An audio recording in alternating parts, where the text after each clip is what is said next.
Bon dimanche à vous tous qui nous suivez à travers toute la ville province de Kinshasa. Nous sommes très heureux de nous retrouver encore ce dimanche après des cultes. Nous avons été tous adorer le Seigneur.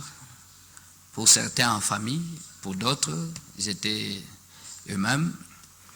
Et Dieu soit loué pour ça, car c'est un jour béni, et un jour de repos que Dieu a ordonné dans sa parole de le sanctifier. C'est pourquoi nous avons tous été le matin. Je crois que certains sont dans le culte d'après-midi. Que Dieu les assiste également dans cette journée spéciale pour adorer le Seigneur, pour honorer le sabbat. Voilà, c'est l'émission Le Pasteur Explique. Nous nous retrouvons encore en ce dimanche 23 février. Nous sommes en direct, s'il vous plaît. Yebisa voisin, Yebisa Ndeko, Yebisa Moninga, que l'émission qui ouvre les yeux de l'esprit, qui donne la compréhension spirituelle par rapport aux matières de l'esprit, qui interprète les songes que nous faisons, les visions que nous voyons. Cette émission a commencé, et je crois que ça doit être la deuxième ou troisième émission de l'année, de la nouvelle année. Voilà, on a été ici pour commencer à expliquer l'importance des premiers songes qu'on fait quand une nouvelle année commence, et ce que nous allons continuer à faire également ce matin, parce que beaucoup ont laissé des audios de leurs songes, d'autres ont écrit, mais comme nous étions en prière, ce qui a fait que Tozoaki Tangute, Yakozonga, ko répondre na ba question bandeko batikaki na ba audio, ba mususu na message écrit na WhatsApp ou message mususu na SMS. Voilà, tolobelango lelo. Nzambe apambola bana nzambe nyonso ya ministère chrétien de délivrance intégrale, l'église qui conduit votre serviteur l'évêque Marcel Dibofo, et Basali Bansoto Sabon Moussala, Maman Hélène Dibofo, Papa Feli Zumba et sa femme, Maman Fifi, Papa Landou et sa femme, Papa Hervé, Papa Atuta et ma Bibi, Kolapambola Bino, Sœur Mariam, Sœur Ruth, Sœur Divine. Soyez bénis, Papa Nabiso Ntseka et son épouse, notre frère Fagui et sa fiancée, la sœur Pacline, Kolapambola Bino Minki, pour notre attachement au ministère chrétien de délivrance intégrale, le couple Smith Malois, la sœur Christelle et son mari. Soyez bénis, Bisika Bozali, Maman Jeanne, salutations à vous. Voilà, les lots kutani lisusu pour continuer ko lobela l'importance des premiers songes. Bandoto liboso et salemaka tambula et bandi. Et ça très important aux anamwa agenda nayo au komaka certains songes vu son importance. Et le début de l'année est un moment particulier.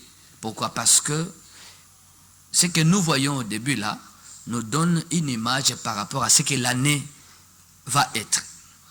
Je vous avais expliqué la fois passée que c'était au mois de Nissan que Aman est allé jeter un sort pour chaque jour et pour chaque mois contre Mardoché et son peuple. Le sort ne visait pas seulement Mardoché, ça concernait aussi le peuple de Mardoché, donc le frère, la famille de Mardoché, la race de Mardoché. L'acte spirituel d'Aman, un acte spirituel maléfique, était posé au mois de Nissan qui était leur premier mois, donc leur mois de janvier. Ça disait clairement que ces gens-là ne peuvent pas trouver le repos. Et les sorts, les mauvais sorts, c'était pour chaque jour et pour chaque mois. Je dis bien chaque jour et chaque mois. Quand on dit chaque jour, une année a 365 jours. Il y a les nuits, il y a les jours. Maintenant, pendant 365, Naba Moi, Naba Boutou Nyoso, 365, ils sont sous le coup des mauvais sorts. Balakeli yango mabe, baloki yango, basali maléfice po mikolone za la malamute mbula mobimba. Basali bongo au mois de janvier. Ndeko nanga sur basali bongo mbula ebebi, année ebebi. Parce que l'acte spirituel d'Aman, en jetant les sorts pour chaque jour et pour chaque mois, c'est pour que, et les circonstances, et les temps, tout est à la mabé, que tout soit mauvais. Marambo simbate, pour na yo, pour na famille, bana, Et aussi mbate, sous baloki, génération nabino. C'est-à-dire, on jette un sort pareil sur votre génération. Moulawana, bokumona et le côté, le côté, vous aurez beau prier. Ceux qui vont comprendre le basali binote, de beau tambola na katiane, na oyo batuma beba si basali déjà. Mais bino bozo se rendre compte te, bozo kende kaka. Bozo kende kaka. Attention. Namokili balobaka, il ne faut jamais rater le départ.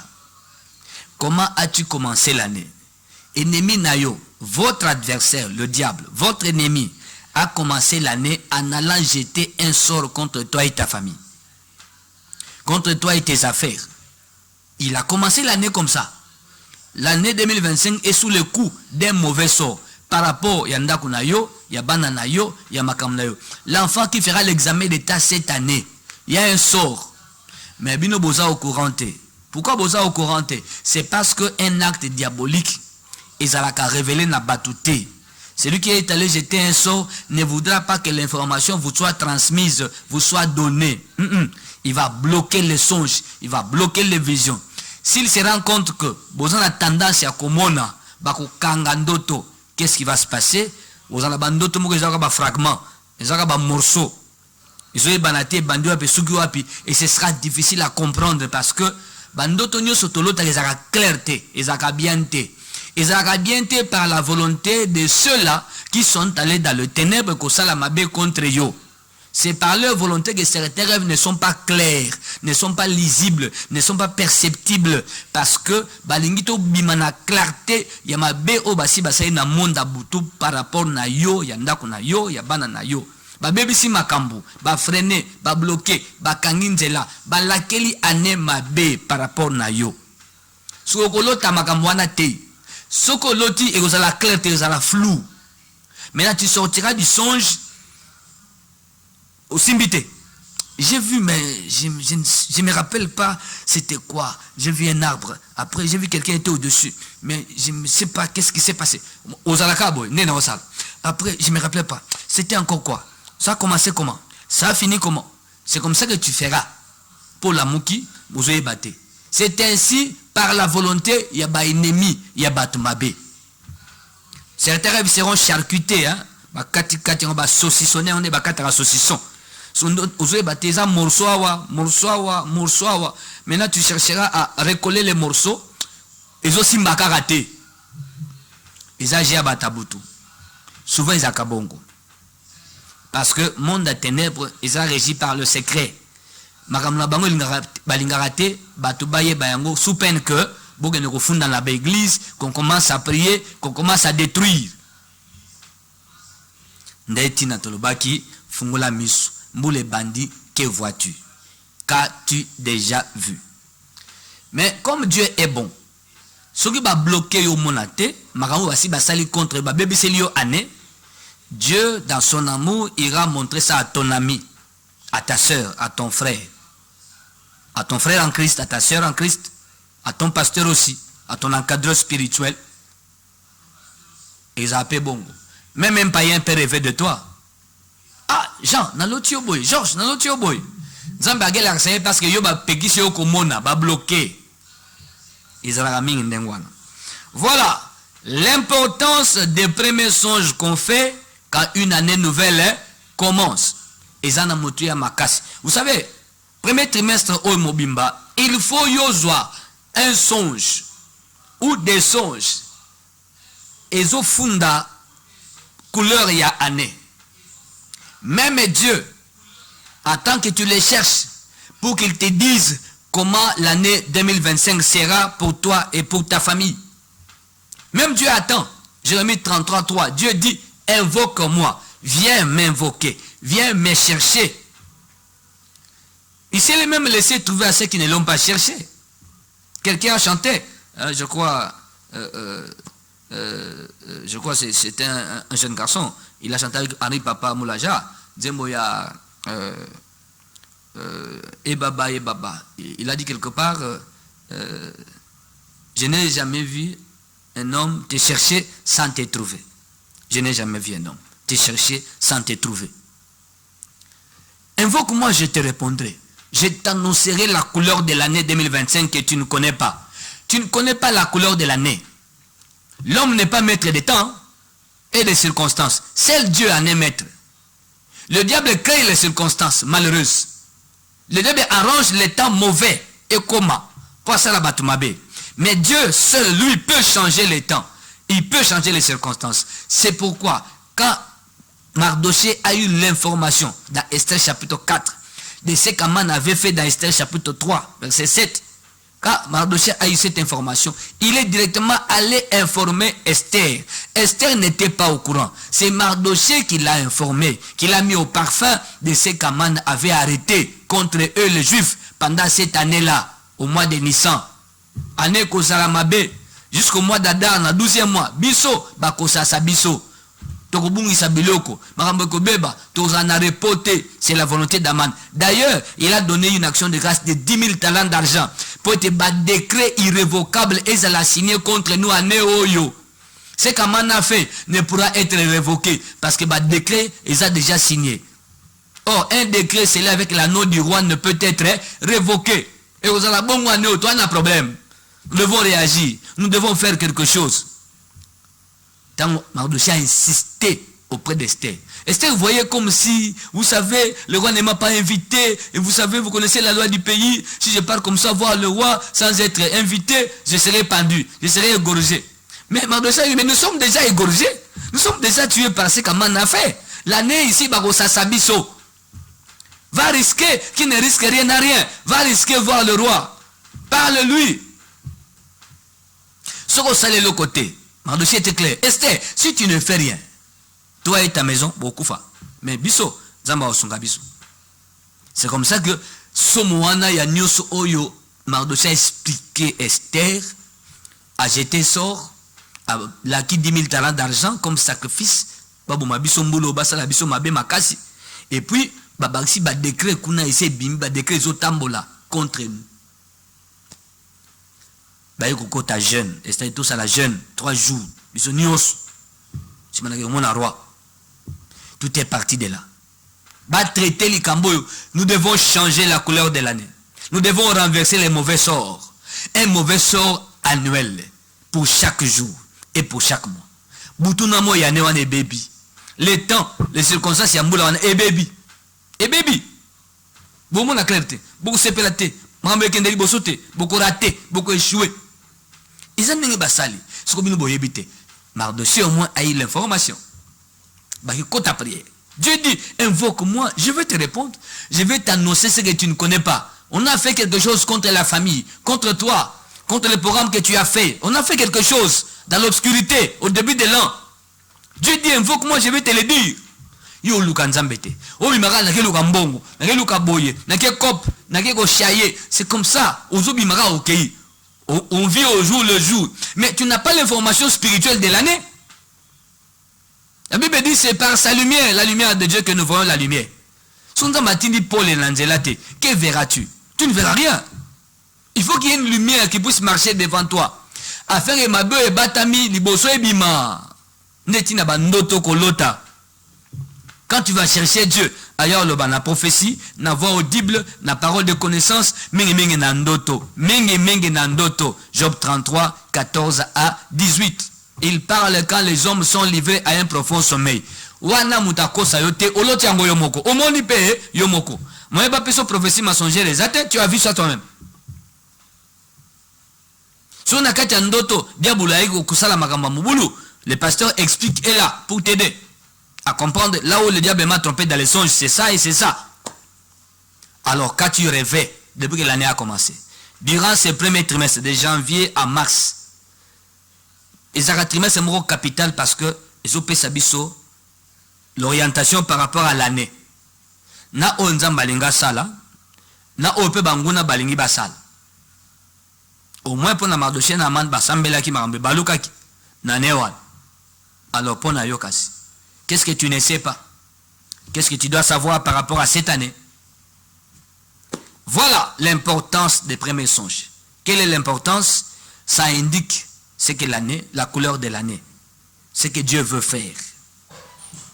Et il faut suivre. Ah, le grand malaxi boy, c'est que mboulo tozelo ko boy. parce que bando landelango na ba prière ezako ba boussole et ko guider yo information ba pesi pas nzambe ane on a sala boy et au guider yo. De l'autre côté on moni a malamuté a ombule bandi et au guider pe yo pose ba disposition appropriée pour combattre ces mal. C'est pourquoi nazo peso programme à prière to zanango e banda lobby. Lundi à jeudi 4 jours 17h église MCDI ministère chrétien de délivrance intégrale avenue Bomboma numéro 26 commune de Kassavou. Arrêt force publique Toa Mosikate Yawenza Gambela juste direction Éthiopie côté à force. Nous sommes là, c'est un temple en étage en construction, facile à repérer. Demain à 17h, thème et prière où il y a 4 jours, intervention divine de haut niveau contre la colère de tes ennemis. Intervention divine de haut niveau contre la colère de tes ennemis. Le chiffre 4 est le chiffre de l'intervention divine.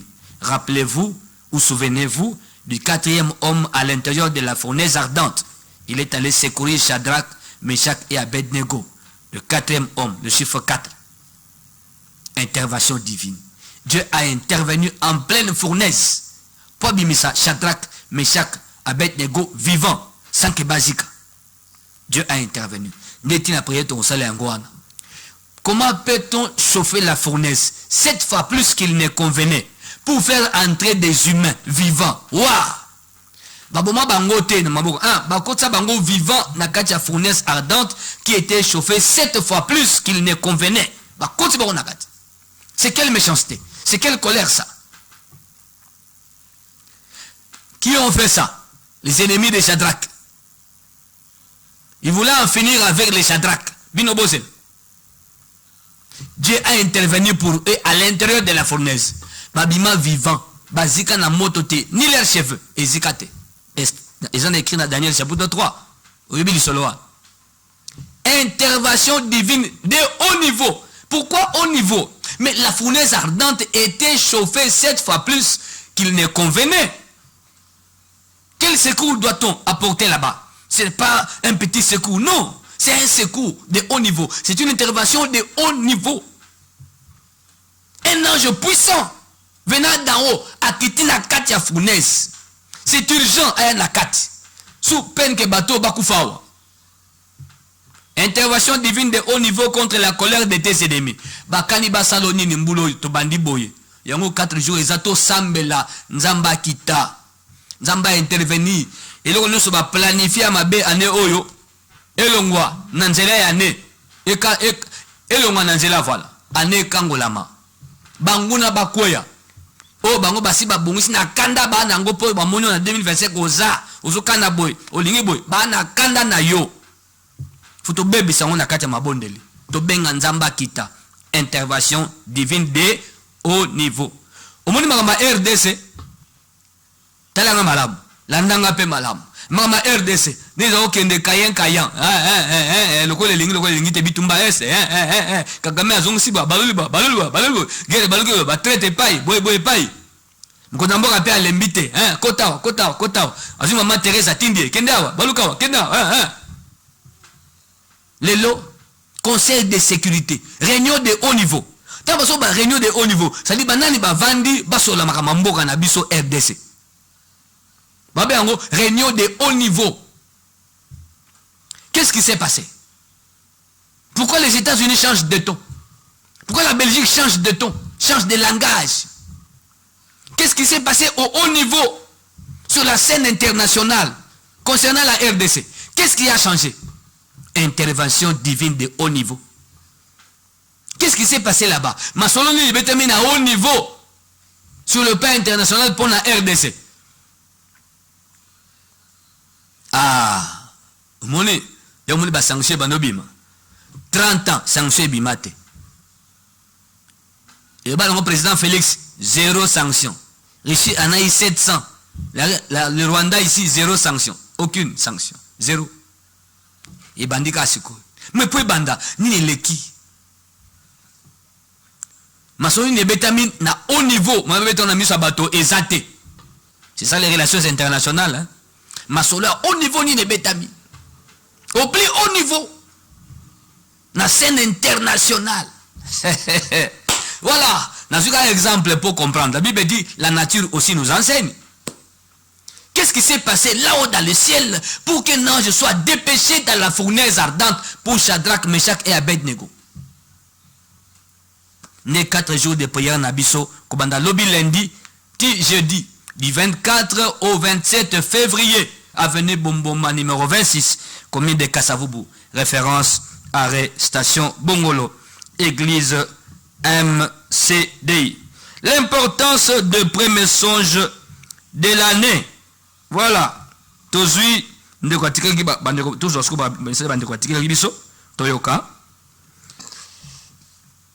voilà. Tozui ndeko, il nous a laissé voice. Bonsoir papa. Cette nuit,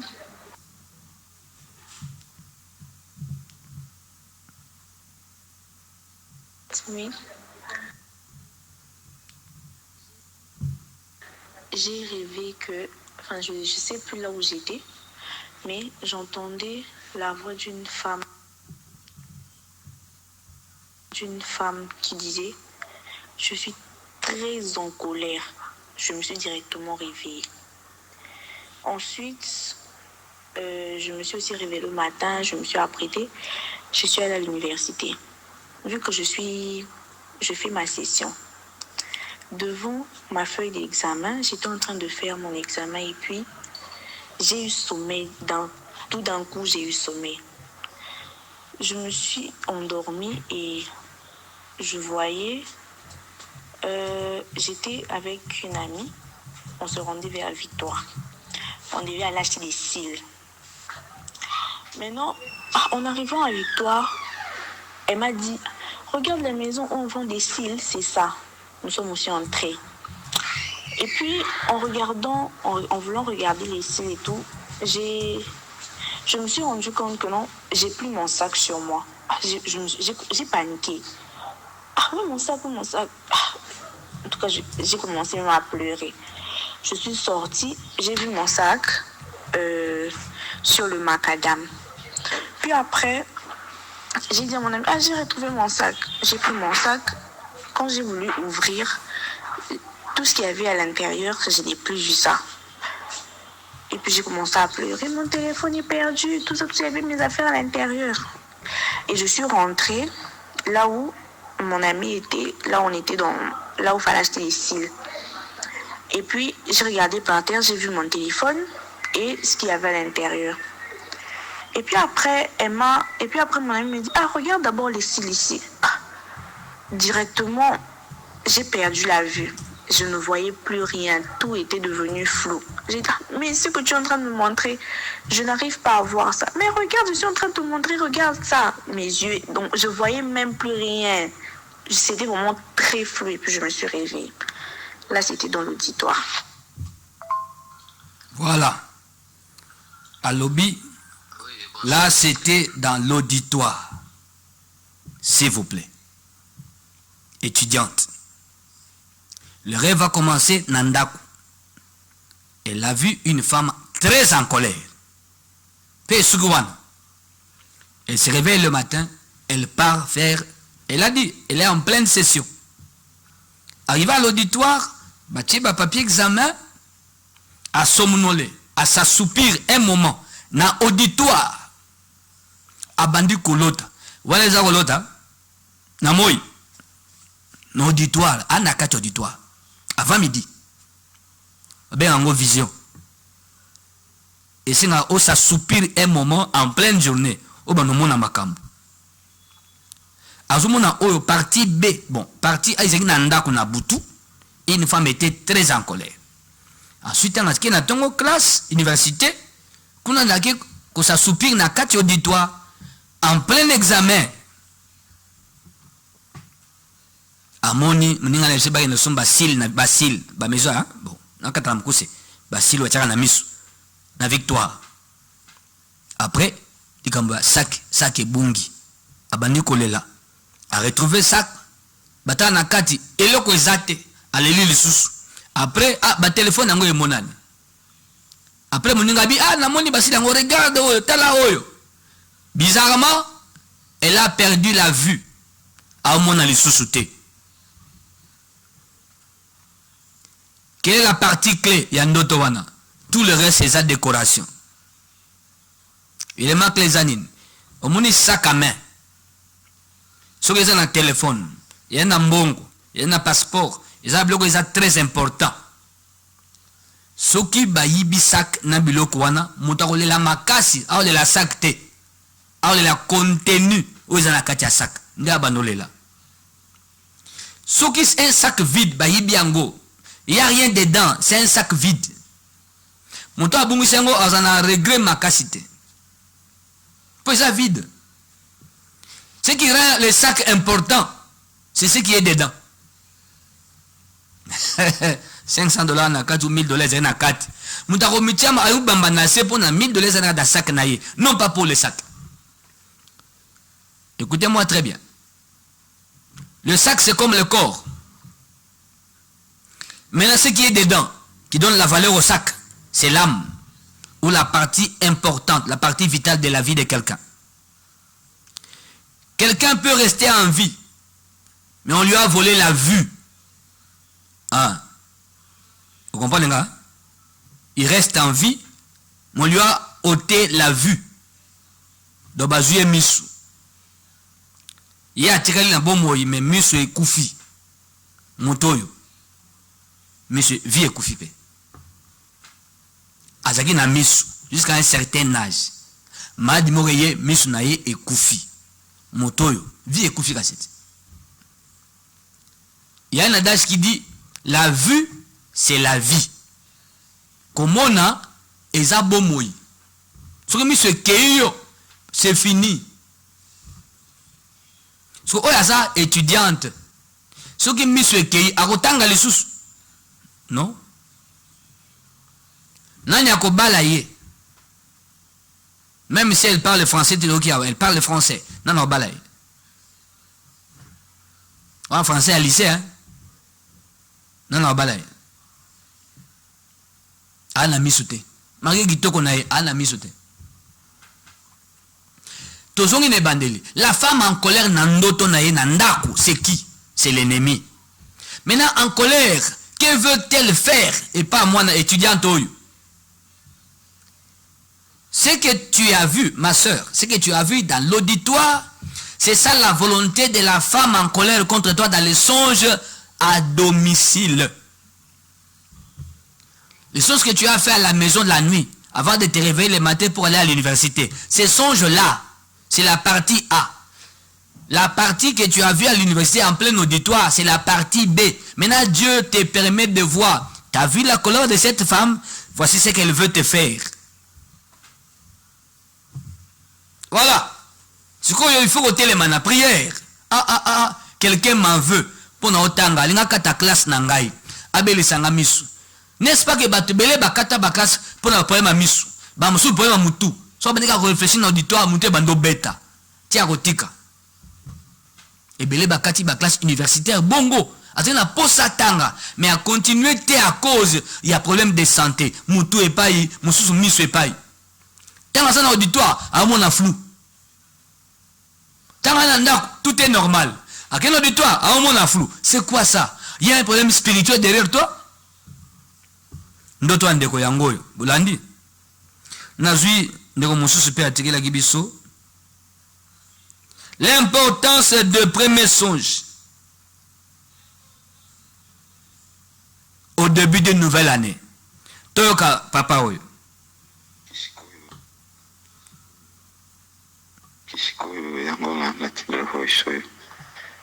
Epea kena abosa lutongo. Alotaki. Qui comme si on a eu le placement de la femme. S'il vous plaît, sur la femme des athées. On dit quelque part, le tamboula, c'est pas le tamboula. On peut la moins bêta et ma casse, si on boule en haut. La jolie canapon, si on prend tellement boule bêta et ma casse. Ma élingue et ma talicolo à pont, mais il a été annoncé. Donc, espace entre pont, na mai penze ezomona te, donc mai débordé mais meli ponte ezalaki mpe aka mwa pembeni ya po, donc bamai mosusu ekomi deja kokota likolo ya pont.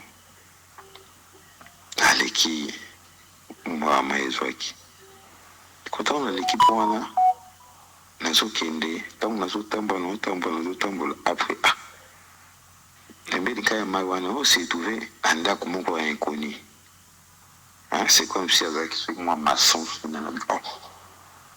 nakoti na ndako nde nini azalaki te, mais porte ndako nde ezalaki ouverte, namoni mwa bacombinaison nanabi ifo nabima na ndako po soki mokolo nango aye aya osanga mabe defo akobenga moyibi basalinga mabe nandi kobima, ntango nazobima naobima nakobana nabi nazobima na ndako oyo soki ekuta na ye amoninga na mosika obi amoninga pembeni ya aya olobangi lokola na ndako na ya babela moyibi osanga mabe nazobima na ndako wana nakobango, ntango nabimi na talitali pembeni azoya te. Sikoyo ntango nabimi na ndako wana kaka na ndoto wana namoni maboko na ngai bandi kokangama, misisi ezokangama, maboko mibale maboko ezokangama ndeni, maboko ezokangama lokola mwa robo, maboko ezokangama ezosala kakakakaka, donc misisi ezokangama. Nabi te ifo naluka paster. Sikoyo wana na ndoto wana bina luka paster moko en place mpona yebe mwa paster moko. Ifo naluka paster, ifo naluka maboko ezokangama, maboko mibale ezokangama.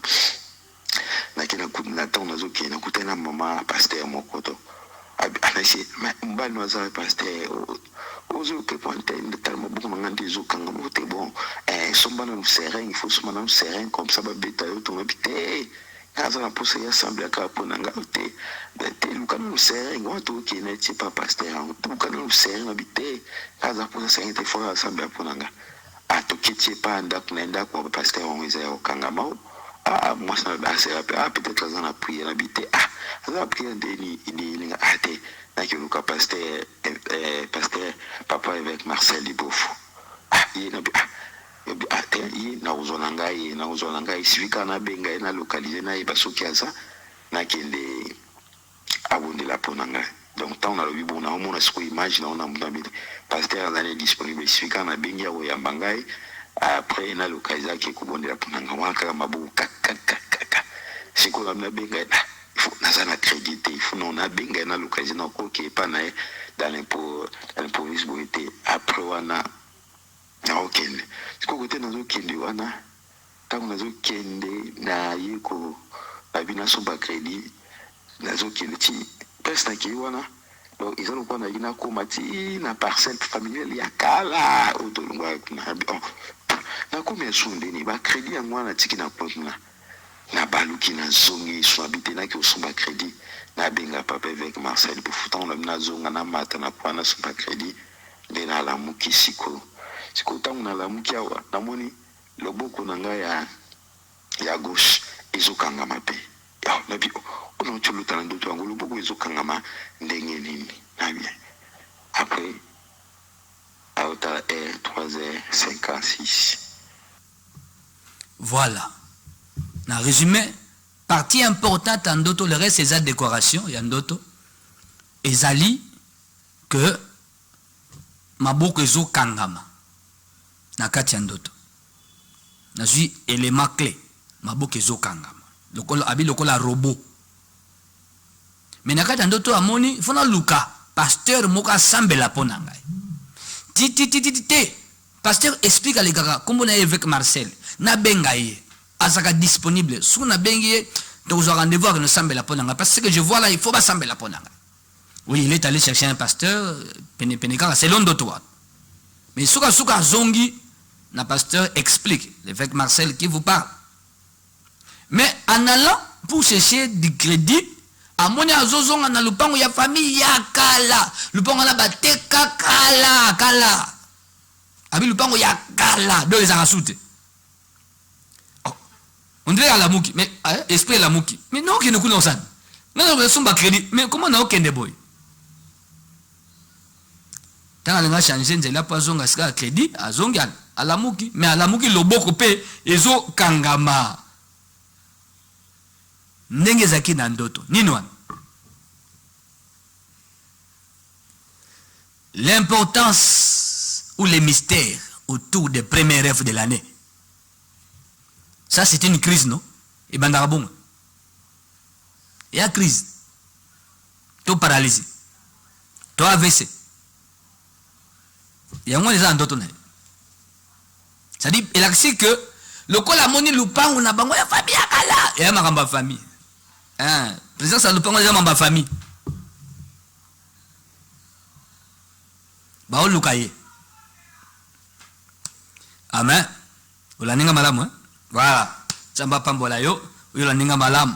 Ndeko loti ndoto yo, ndeko lozulu kangai, na katia ndoto, toza na 4 jours de prière. Tozo banda déjà yango, lobby lundi, na 17h, avenue Bomboma numéro 26, commune de Kassavubu. Arrêt, station, arrêt force publique, même station Bongolo, avenue Bomboma, mais Musikate, Bomboma numéro 26, église MCDI, direction Éthiopie wana, Musikate ya Wenzea, Gambela. L'importance des premiers songes de l'année. Nous sommes en direct ce dimanche 23 février 2025. Tozolo Bela, Bandoto ya liboso ya mbula, tina na yango, motuya na yango. Voilà, nazoba message à Bandeko. Voilà. Bonsoir, je crois qu'il est déjà 18h. Ok. Bonsoir, nazu numéro na bino na TV. Oui, oui. Toza en direct na 082 37 81 971. 082 37 81 971. Soko bengi na numéro wana okozwa biso. Toza en direct okoko mape message na WhatsApp tokotanga. Ou au meki na 089 79 15 934 et zappé au bas des postes, au bas de votre poste téléviseur. Bonsoir papa, na sengi bon de la ponangai. Papa kombo nangai makanisi. Ok. Ndeko makanisi. Il y avait un aveugle. Mendiant. À côté de Yesu. Face à face. Il criait d'ailleurs. Fils de David, aie pitié de moi. Et soyez face à face naïe. Et ça tourne. Que veux-tu? Que demandes-tu? Mais il avait en face de lui un aveugle, non? Et aussi un mendiant. L'aveugle a parlé clairement. Nesika Sengambon comme il le faisait aux autres. Ah bien non, celui-ci a le pouvoir de me guérir. A Sengambon, Abinagina Mona Lissus. C'est-à-dire, quand on demande la prière, que demandes-tu? Donc on a dit, que demandes-tu? Basambe la ponayo par rapport à quoi? Voilà, Nyokazo Bipé, tout ça en direct. Bando Tonini, Oloti, Bandambule Bandi. Bando to liboso yambula, ezo laksayo, makambo yambulo yo, couleur yambula. Soit ya malamu, soit ya mabe. Soki ne dotangi ya bandeko yo, étudiante wana bitumbande za na nzela classe. Papo yo pe, likambe ya kosa la crise, nakati ya butu, nakati ya pongi, yangwane zo yela ye. Il faut telema na prière. Bangula na ye, balingi basala mabe. Nzambe pe, mabongisi na ya sana ngopono mbulo yo, akoki pe kolakisa yo soko lukie. 082 37 81 971. Bonsoir papa ngai Emma. Ndoto na lotaki nazo futela un jeune homme moko to futela kana bango lupango moko nyongo na ndoto. Azalaki na dette ya batu nga na futeli papa. Alobi azalaki na donc jeune moi azalaki na nyongo ya batu ye a futeli. Bon natuni ondeko ndeko Emma. Isiko futelaka. Bon jeune homme olobi na loti wana azalaka wana. Bon na sur le plan de la vie. Est-ce que azapena ba nyongo ya batu? Na ba sur le plan littéral hein? Na côté na spiritualité ndoto note azape na banyongo abatu comme ça soki to solo na yo bongo to pusana rapport ou relation entre yo na voisin wana ya ndenge nini au moins on rappelle jeune homme pour vendre le pour foutre la lopango moko vine zakandenge nini makamune zakandenge nini. C'est comme ça qu'on va entrer dans la spiritualité à Maramandoto Loti. Quel rapport y a-t-il entre eux et ils appellent à ce qu'on appelle les rêves d'information. On t'informe seulement que mon inda quoi voisin no wana talanengeza tant. Ça aussi ça existe. Il faut répondre à Ramuke na Tonio. Certains que je reçois na banda koton ma question je crois oazola ndanga ça y a un entretien à mon année na procédaki. Tant le papa na l'autre bandoto mingi ba mundisanga na batu na banyama ba lion na zamba na zokima. On a tourné une question okima balanda ko pona nini ah papa na yebita ana bando poser ba question siko na famille bobotama combien otobotama 4 oza 40e on a 3e parmi vous il y a combien de filles il y a combien de garçons il y a 3 filles je suis le seul garçon le seul garçon oyebi c'est que d'être un seul garçon parmi les filles ou une seule fille parmi les garçons on a yebité ok oyebi spiritualité moi na ndengwana ba yebisa yo on a yebité moni na ok le seul enfant mâle parmi les filles le seul enfant femelle parmi les garçons azana spiritualité mususu ya mwana wana so yebité yo muto botama yo moko mwana mobali na kati ya bana basi to mwana mwasi na kati ya bana mibale oza enfant particulier izana makambo izana kat na yo izana bande ko note siko makambo izana kat na ko lukelo bitumba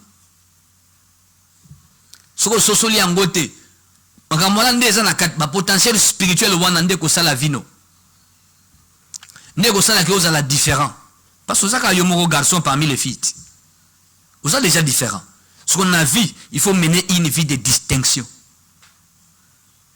le kola Sama Lukonde président ya Sénat Nabiso, honorable, que je salue.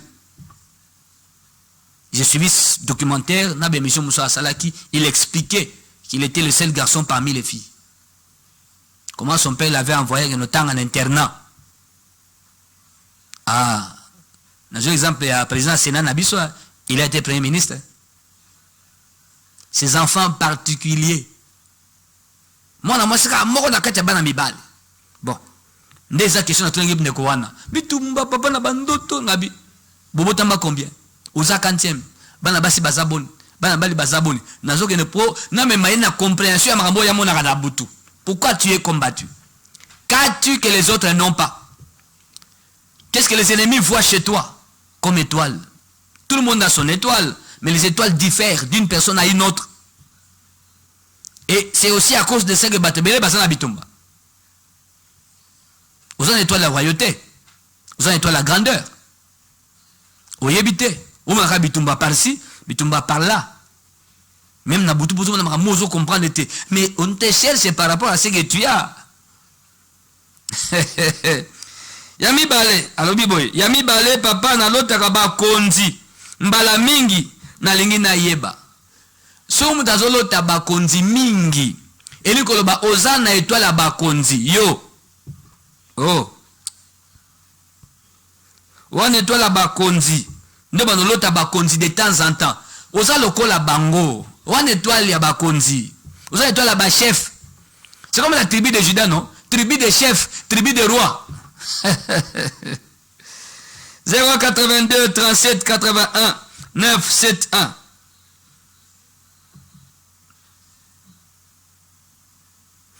Bonsoir pasteur, na lotaki na buki basafu ebele. Ezandoto ya moisson. Safu. Na bamboka mususu nzete ya safu komeka kokata te. Safu wana eza mbongo. Ebimisi fruit batu bakobuka bakoteka bakozwa mbongo. C'est une bénédiction. Oloti zubuka basafu ezandoto ya malamu. Eza ya mabete. Abakisi. Na loti lisusu leki nanga asengi nga telefone nanga. Après na sengi ye telefone akimi nango elakisi nini. Asukisi merci. Yo mutoloti safu buke ebele après oloti susu leki na ya senge au téléphone au pesi asalele après obise bozongisa aboy akimi nango nini wana akimi ne loko na yote akimi na possession leki azandeko leki aza famille yo mtale boso buki basafu koto bazu téléphone bakimi nango mais téléphone eza ya yote safu po buki ya yote. On t'a volé ta bénédiction, on t'a volé ce qui est à toi, ta possession. Bayebi yango na muta famille ebimi leki pas forcément leki parce que balata ka pe image ya bato na ndoto hein ko attaquer leki te na loti yo mabezo ibanga téléphone keba na yo. Non, on ne fait pas ça.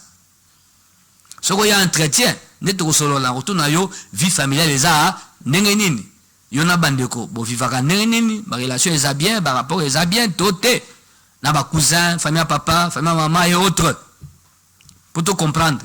Ma pamboli na molimo bayiba kango so ebi ko sécuriser ngo te bako yiba yo yango ezalaka les vols spirituels ba bénédiction abato. Voilà nazui ndeko mususu. Bonsoir pasteur nga na lota papa leki na voyager. Bon na lota papa leki na voyager alobi nanga akosunga nga te. Après na tongo baboya kopesa nga biloko oyo toyokanaki.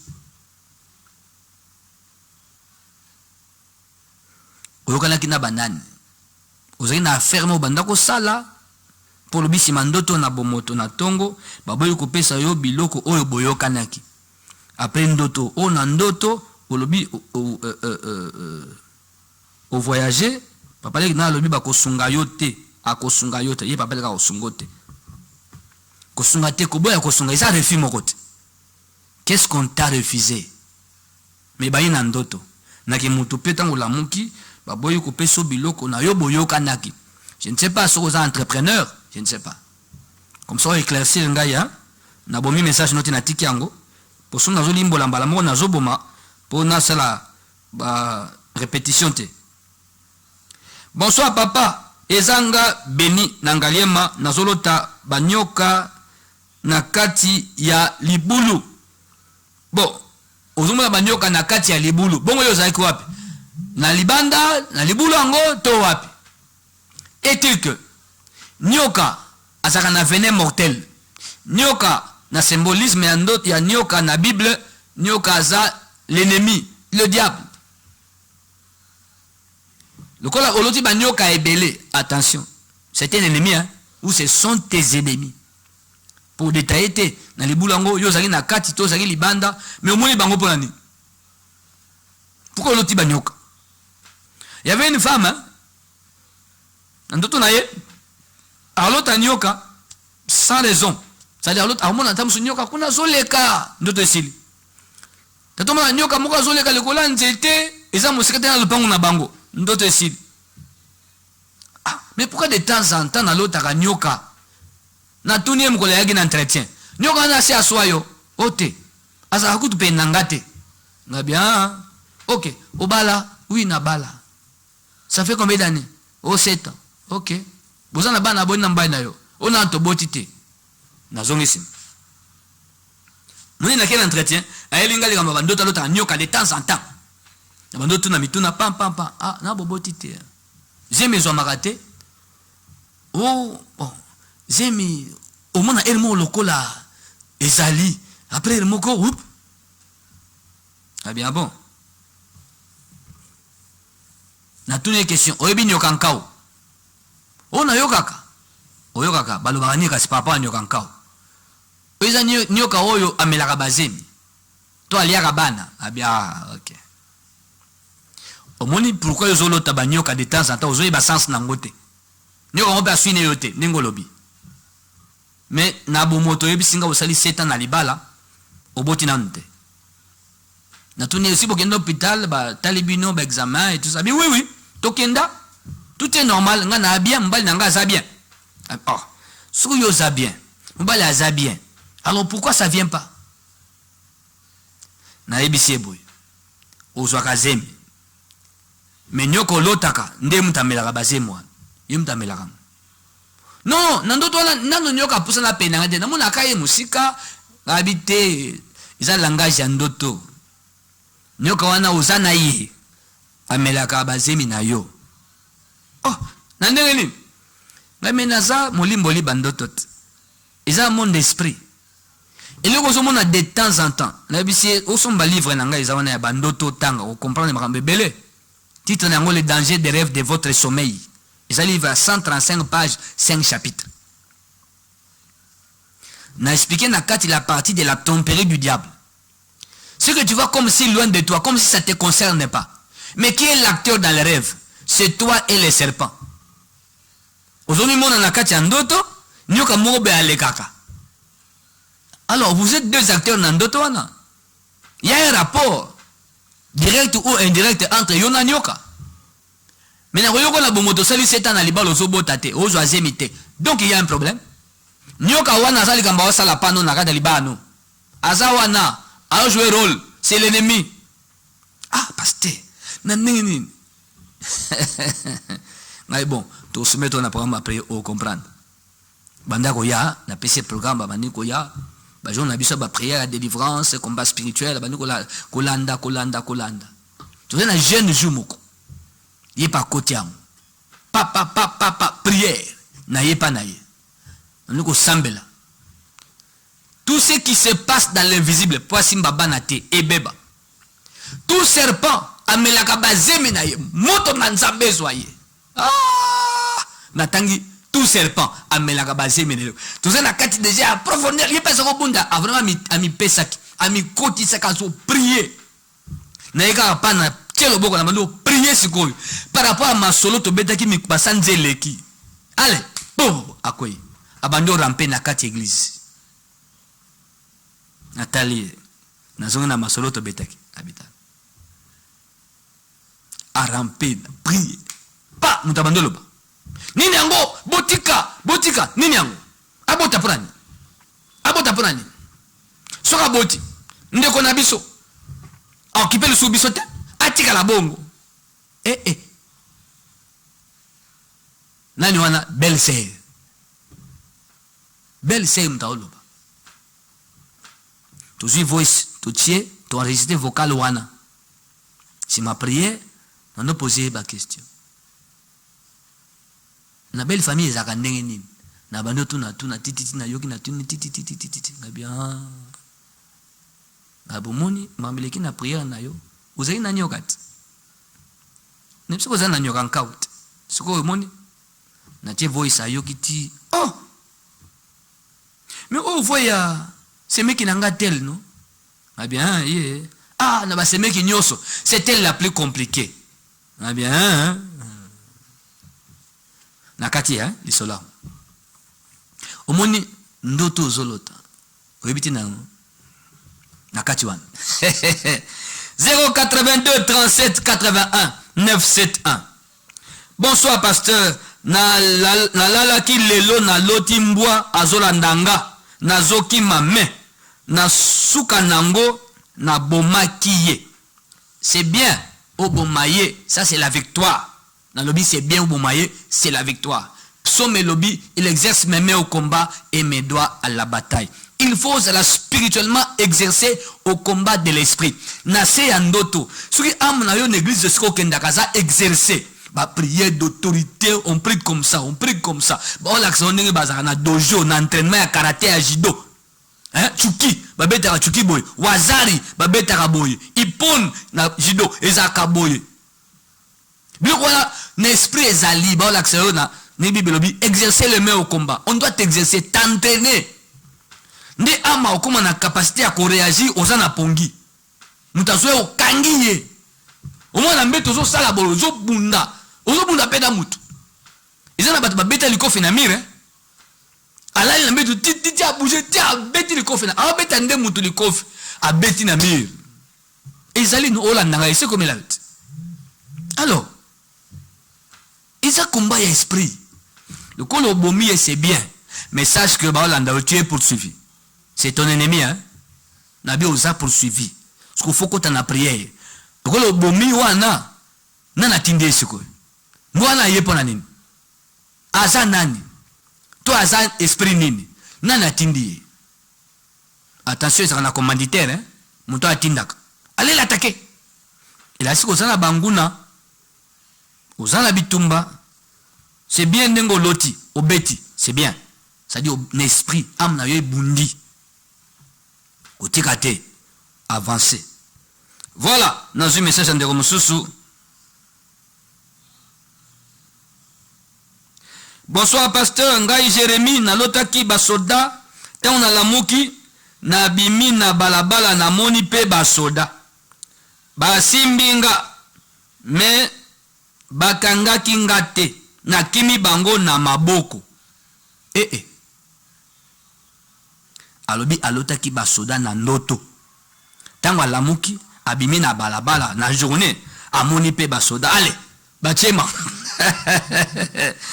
abi akimi bango bakangi ete ndeko Jérémie attention basoda ya butu omonaki oleki na moye ebandi na butu nabi bandaka na butu fais attention baoluka yo na batu mabe ya butu basoda ya butu baoluka yo ndeko moko azonga awa akenda Suisse barefula ya za awa na bambule leki tanga yaka entretien pastoral pa mona vine ezokende te tobeti masola vine titi aspikenga nenga vanda na poto na ninga azonga bakanga ye ka ninga zalaka ninge pa azonga tout etikala na appartement ozo nanga mala alotaki ndoto ya ndundu policier ya ndundu siko alati penda policier na ndoto akangiye abi yo okomi na mboko yo ningi nini toi ta place est en Afrique comment tu t'es retrouvé ici na Suisse yo qu'as-tu fait pour komawa yo koko yawa te olekeli nzela nini na okanga yo ozozonga na ndoto wana bandi ko bonde la soda wana policier wana ya ndundu na ndoto abondeli ye il était catégorique très en colère atoka na luketo ti amatien avion na ndoto abondeli ti ndoto esili taka alotaka na poto abi ndoto nini oyo eleki nango sanza nesilaka te bakanga ye na nzela azoka pe na bapapier te bakanga ye donc azonga kaka ndenge na lati donc ndenge obimaki ozonga ndako te azonga tout etikala azonga awa mokola ya entretien azobeta yanga lisolo oyo étape yango esalaka ye lokola bien te abi quand je pense à ça pasteur nazaka hors de moi ngabitin kozala hors de toi tin oyebaki nde bitumba na yo te le policier qui t'a arrêté na ndoto ya ndundu c'est ton ennemi ayaki na poto kozwa yo pour azonguso na Congo.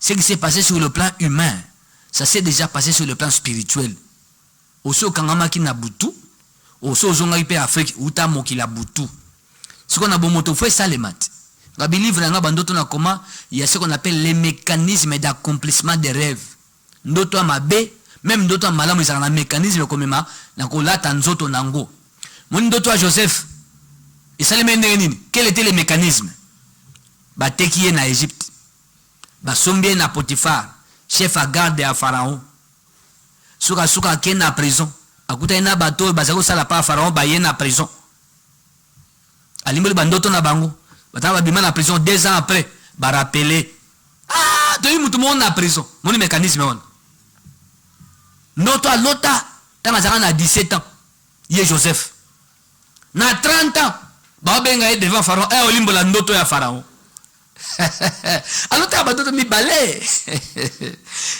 ekende nini po la tanzoto ndoto pe amabe ezana mécanisme nango oyo ko salema nde na bomoto policier suisse bakanga ndeko ba policier bakanga ye azena mikanda nanu te akendaki sika wup refoulé azonga omoni ebane na ndoto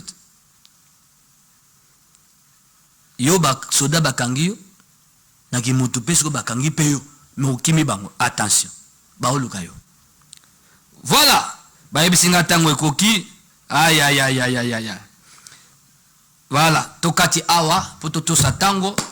La télévision, les médias, c'est l'heure. Hein? Voilà, cette émission sera rediffusée jeudi à 18h35, vendredi prochain à minuit. Dimanche, si Dieu nous fait grâce, Toya Lisusu, qu'on continue à expliquer bandote belé, bandeko batikaki, na moso ezokota na olimbo la mbalamoko, afin que tout soit éclairage. Mboula et Bandi, quels sont les premiers songes que tu as faits? Ce sont des songes très déterminants pour que tu saches la couleur de l'année. Soko négligé ango, yebaka, ti décembre, au mona, makambolota qui ne bande l'amboula, au mona, qu'on négligé te. Ce que c'est un malam ou pe, l'ande l'ango par de prière, parlez-en au pasteur, afin que vous allez bien encadrer, pour la tété, bolam yamboula, o nzamba bombisi, abongisi liyo. Tokutana, lobby lundi à 17h, dans le programme de prière, lobby à 4 jours, intervention divine de haut niveau contre la colère de tes ennemis. Que veulent-ils te faire?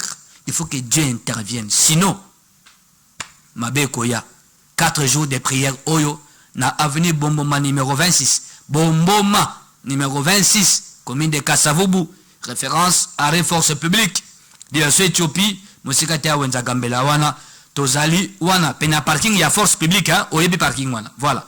Maintenant, avenue Bomboma numéro 26, église MCDI, et ça, un temple en construction, au Gomone Yango Wana. Naba numéro est au bas de votre poste téléviseur, Orange Money Zawana, MPC Zawana. Tinda biso contribution na yo, ya misala toko tonga temple kuna ya Nzambe na avenue Bomboma 26, Nzamba kozanga te ko pambola yo. Banso balandi biso, ndeko Bolengele ko la pambola yo, DT Patrick, place aux salutations, ndeko Junior Kandole sa femme Vanessa, ko la pambola bien, vous suivez l'émission en direct, Bisika Boza, maman Vakele, maman Joséphine, ko la pambola yo, pe banso balingaka biso, babondelaka pona biso, les cas somba livre na bandoto na église kuna Nzamba kozanga te ko pambola yo. Que la paix du Seigneur soit avec vous.